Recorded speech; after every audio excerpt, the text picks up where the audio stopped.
हा व्हिडिओ अजिबात टेक्निकली नाही आहे की इन्फॉर्मेशन म्हणून मी तुम्हाला हा व्हिडिओ जस्ट दाखवत आहे. आता जेव्हा तुम्हाला पी सीच्या मागे असं काही लिहिलेलं दिसेल ना या टाईप्समध्ये, आता मी पूर्ण दाखवत नाही, याच्यावरती मोबाईल नंबर वगैरे लिहिलेला आहे. सो दॅट रिझन की असं जर कुठला पी सी तुम्हाला दिसतला असेल की ज्याच्यावरती अशी इन्फॉर्मेशन असेल तर भावांनो प्लीज या पी सीला काहीही जास्तीची भानगड होणार नाही याची काळजी घ्या. का तर हे मशीन आहेत गव्हर्मेंटचे, याच्यामध्ये डेटा एकतर तो एक महत्त्वाचा, तो त्यांचा प्रॉब्लेम. एकतर त्यांना जास्त टेक्निकली माहीत नसतं, त्यामुळे हे ते खूप सिक्युअरली वापरतात. आता हा जो मशीन आहे ती 14-15मधला आहे, पण तरी याच्यावरचं प्लास्टिक निघालेलं नाही.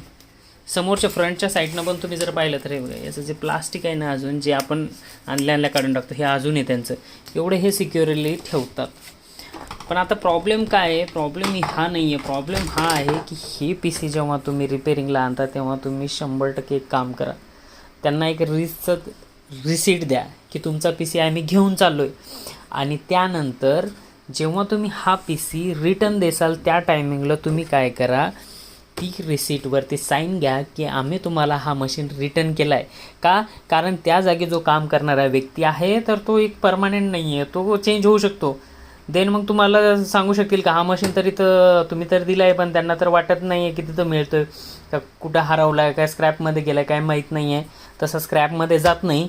हे 5 वर्ष कम्प्युटर यूज करत असतील आणि खराब झाल्याच्या नंतर 25 वर्ष हे सांभाळून ठेवतात, त्यामुळे कुठं जाणार तर नाही आहे. पण चुकून कुठं ठेवलं आहे आणि तो तुम्हाला माहीत नाही, तर त्या टायमिंगला काय होतं, ह्या मशीन्स ज्या आहेत तर याची जबाबदारी आपल्यावर पडते. त्याच्यामुळे जेव्हा तुम्ही घेऊन येता पी सी तेव्हा एक रिसीट द्या आणि आणल्याच्या नंतर त्या रिसीटवरती नाही का साईन घेऊन रिटर्न या आणि ते व्यवस्थित ठेवा, की जेणेकरून तुम्हाला कधी जर त्यांना वाटलं की हे बघा म्हणा हा त्याचा मॉडेल नंबर आहे, हा सिरियल नंबर आहे, हा याच्यावरती लिहिला आहे, ह्या मी या तारखेला घेऊन गेलो होतो आणि या तारखेला तुम्हाला हा रिटर्न केला आहे आणि ही त्यांची साईन आहे. कारण मी स्वतः असा एक प्रोजेक्टर भरती करून दिला आहे की ज्यामध्ये मी प्रोजेक्टर आणला, रिपेअर नाही झाला म्हणून 1-1.5 महिन्यानंतर दिला.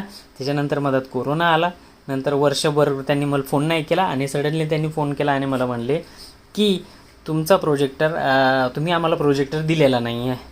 सो आता मी प्रोजेक्टर दिला नाही का हा प्रश्न लांबचाच राहिला. पण त्यांनी मला एक रिक्वेस्ट केली की तुम्ही कुठलाही आमचा खराब होता ना, तर तुम्ही मग आम्हाला एक कुठलाही खराब प्रोजेक्टर काय करा आम्हाला द्या. मग माझ्याकडे असंच एक सेम प्रोजेक्टर पडून होता, सेम म्हणजे दुसरा मॉडेल. सो मी त्यांना तो दिला आणि त्यांचं ते क्लोज झालं. सो तुम्ही कधी पण असे मशीन्स असतात गव्हर्मेंटचे तर प्लीज रिसीट घ्या आणि रिटर्न दिल्याच्या नंतर त्याच्यावरती त्यांना रिटर्न केली याची पण सिग्नेचर घेऊन तुमच्याकडे ठेवा.